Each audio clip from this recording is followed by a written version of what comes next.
Hi! It's me again, Miss Bing. Ayan, so habang ako dito nakahiga, ayan, so hawak ko pa rin tong bola na kung saan pinipiga-piga ko siya hanggang sa ako ay makatulog. Ito yung mga ginagawa ko na kahit na meantime na nagpapahinga ako, kailangan ko pa rin pigiin yung bola para sulit po yung every time na kailangan natin mag-exercise na kahit tayo nakahiga. Ayan o. So, ganito po kasi yung ginagawa ko. Kasi pag ganitong piga, ayan, so medyo para sa akin, hindi ko pa masyadong mapipiga pa siya. Kaya ngayon, ang ginagawa ko, pinapatong ko muna siya dyan sa kutsyon. Tapos, pinipiga kong ganun. Mas maganda po kasi yung pigang nangyayari. Ayan o. Ayan.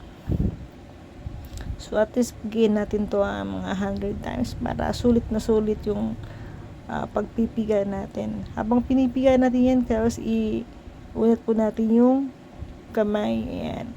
Para may stretch yung mga ugat po dyan sa kamay natin. Ito daliri natin. So, medyo mabigat pa po yung sa may ring finger ko tsaka dun sa middle finger ko po. Kita naman niyo po din, di ba? So, medyo lubog pa. Ayan o. Ayan. So, sana yung ganitong ginagawa ko, magkaroon pa rin ng improvement yung mga finger ko na maging normal, na maging relax na yung mga finger ko tulad ng dito sa yung tuturo ko po. Dati kasi yung tuturo ko po na yan, trigger finger na kung saan ay nako, grabing hirap ang pinagdaanan ko po dyan sa ring finger ko na yan kasi talagang naninigas po siya tapos baluktot. Lumulukot po yung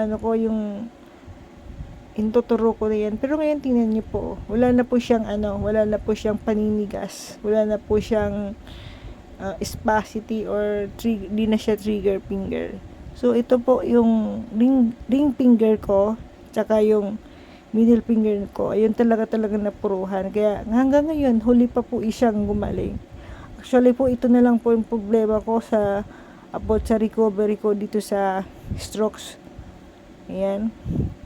Yung mga daliri ko po.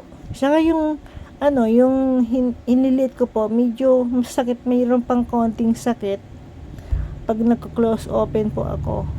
Pero mas malala po talaga yung dito sa may ring finger ko.